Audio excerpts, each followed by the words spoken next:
The next topic, domestic electric circuit. How do we get the supply in our house and what is happening?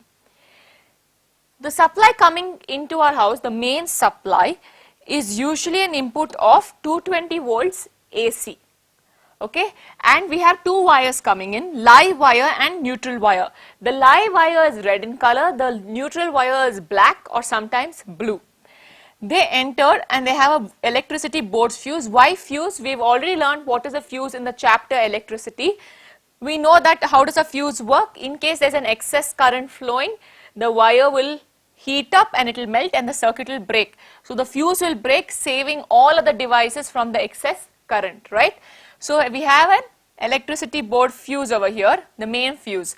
Then we have an electricity meter to measure how much current, what is the consumption of the current in the house. Distribution box. So now the electricity entering our house comes only in two wires, okay. The live wire is usually at 220 volts and this is at the lower voltage 0. Now it's coming here. You can't go and take this only to one device, right? We have so many devices in so many rooms in the house. So we have to distribute it. From here we distribute and we take parallel circuits.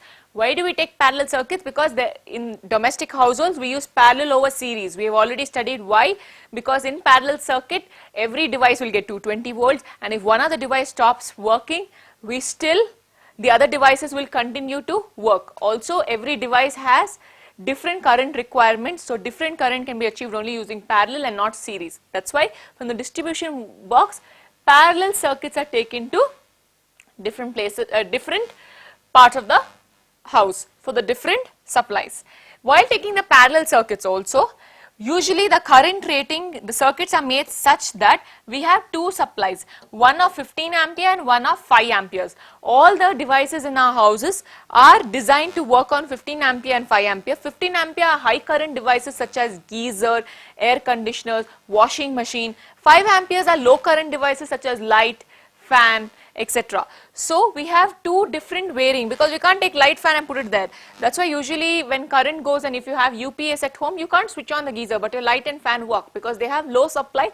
We have a UPS battery that will back up, right? Okay, so there are two current ratings, 15 ampere and 5 ampere. 15 ampere for high current devices, 5 ampere for low current devices. The next wire that you see here is earth wire. If you see, earth wire does not pass through any of this and is directly a part of the circuit here. It is not even a part of the circuit. It is connected to the body of the device. Let's say this is the iron, okay. Suppose I have live wire, neutral wire, it is a part of the circuit, this will get heated up. The earth wire is connected to the body of the appliance. It's not a part of the circuit, it's connected to the body of the appliance. Why is it connected to the body of the appliance is the next question here. Earth wire has almost zero resistance. So let us say due to some reason there is a damage in the circuit and this circuit breaks, or there is a leakage of current. There is a leakage of current. So if you are standing here and you touch this, what will happen? This charges will flow through you and then to the earth and give you a shock.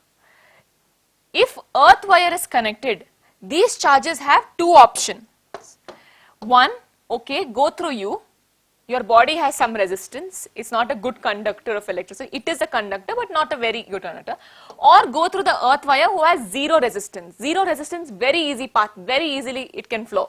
So now these charges will decide to go through the earth wire. Where does this earth wire go? This earth wire is usually connected deep. In every ground there is something called earthing. In every house there is something called earthing. They take one plate deep in the ground and they connect a wire to it and connect this to the earthing of the house, and here they cover it with coal and etc. so that if there are excess charges coming, this get distributed to the earth. So these charges will go to the earth and you will be saved from the shock. So an earth wire is connected to the appliance of the body and not to the body's circuit, not to the appliance's circuit. It's only connected to the body. And why do we use earthing? To save us from shocks. So we know two safety devices until now, one is earthing and one is fuse. So you can see this earth wire is connected to one dot over here. What does this mean? See, these plugs, you can see, these plugs have 3 pins. If you clearly see over here, it will be written L and N, live wire, neutral wire. That means the live wire is coming here and the neutral wire is coming here, and here this is nothing but earthing. This is connected to the body of the appliance, it's not related to your circuit, which is why sometimes you must have seen, even if this is broken, your device will continue to work. Let's say I'm using my laptop charger and this is broken, still my laptop will work. Why? Because this was not a part of the circuit, it's connected to the laptop's body. That is, in case there's a excess current or leakage of current, it saves you from shock. Even if it's not there, you will get the shock. But will the circuit work? Circuit will work. So even if this is not there, it would work. That means it's not a part of the circuit. So here this top part you see is your earth wire, and if you observe, the earth wire is the earth pin is longer than the other 2 pins. Why? Because when you put this wire into the socket here, when you put it, we want first the earth wire to come in contact. So if the earth wire comes in contact, what? You are first safe. Before current flows only, you are safe. In case now the other two pins come in contact and there's a leakage, then you get saved. Why? Because earth is already connected. So I hope you understood the earthing part. It's not connected to the circuit, it's a safety device, and in the 3 pins, this is your earth. Why do some pins have only 2 pins? Some circuits, you can see they have only 2 pins, because those circuits usually use less current, and even if they give a shock, it will be mild shocks. It is not that it's not necessary, it's best to have earthing, best to have a 3 pin, but since those devices take less current, they avoid the 3rd pin sometimes. So we have 2 cases that usually occur and cause accidental fires or shocks: short circuiting and overloading. In short circuiting, we have the live wire and the neutral wire. Live wire is at a higher potential, neutral wire is at a lower potential, and we have our device that we're using here. So many times here we are keeping it far apart, but actually how it comes, they both come in a single wire. In one single wire only, inside if you open and see, there will be multiple wires, right? So live wire, neutral wire will come, and this is connected to your device.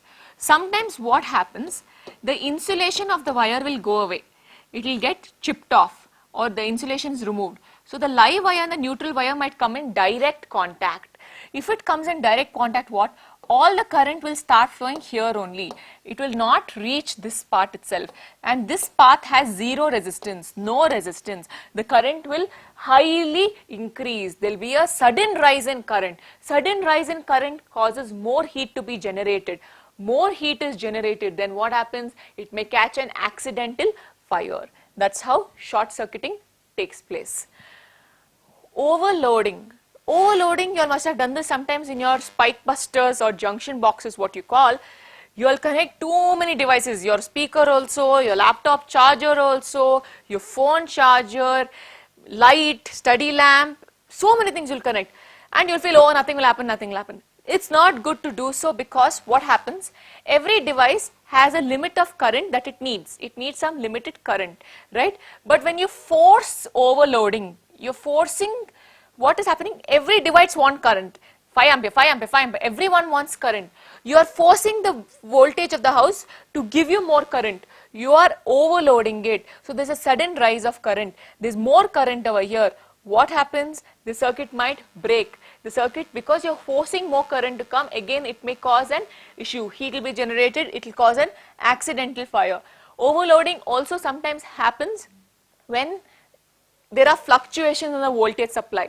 The voltage coming in your house only may be too much. That time there's more current in the house, that is also overloading. So overloading can be either by connecting multiple appliances to the same socket, or by getting a sudden rise in voltage, supply voltage. Okay. So how do we avoid these 2 cases, or be better precautional measures that we can take in while doing our domestic electric circuits? One is earthing and the other is electric fuse. Earthing to prevent electric shocks, and fuse to prevent excess current to flow in the circuit. Page 238, question 1. Name 2 safety measures commonly used in electric circuits and appliances, earthing and fuse. Question 2. An electric oven of 2 kilowatt power rating is operated in a domestic electric circuit 220 volt that has a current rating of 5 ampere. So power given is 2 kilowatt, that is 2000 watt. Voltage given is 220 volt, and current rating does not mean it's current. That means that's the maximum value the circuit can hold. It is not the current flowing in the circuit, okay? Don't get confused. What result do you expect? Explain. So P and V is given, so I can use P is equal to VI formula. 2000 is equal to 220 into I. 2000 divided by 220 is equal to I. I is equal to 9.09 ampere. The current rating of the circuit is 5 amperes, but the current flowing in the circuit is 9.09 amperes, which is more than the current rating. Therefore, the fuse will melt and the circuit is broken and the device gets saved. Who's the device here? The electric oven. The electric oven is saved. It won't work, but it is saved. Question 3. What precautions should be taken to avoid the overloading of domestic electric circuits? So now let's list down the different methods and precautions that we can take. What precautions can be taken to avoid overloading? 2 separate circuits should be used in domestic wiring, one for 5 amperes and other for 15 amperes. We learned in our houses we have devices that use less current and more current. It's better to keep them as 2 different circuits. Do not combine them. Don't use a high volt supply, for example a refrigerator, in the place where you're supposed to just charge your phone. Right? You have a separate point called AH point in your house. You have to connect the refrigerator, TV, all geysers to all such points, right? Okay. Fuse should be installed in both lighting and heating circuits. Best method is to use fuses, because even if there's an excess current, the fuse will go, your device will get saved, there won't be an accidental fire, and you can even replace the fuse because it's cheap. Parallel circuits should be used to operate gadgets. Why? Because we already know the advantages of parallel over series. Current should not be drawn by plugging too many gadgets to a single plug point. The previous picture I showed you, too many devices are connected to a single socket, single plug point. That should be avoided. This brings us to the end of the chapter. I repeat again and again, for this particular chapter, please download the notes on the notes section. Everything I've explained is given in points over there in detail. Learn the notes, it's more than enough. And to get a better grip on the subject, please take up the practice test. All the very best and thank you.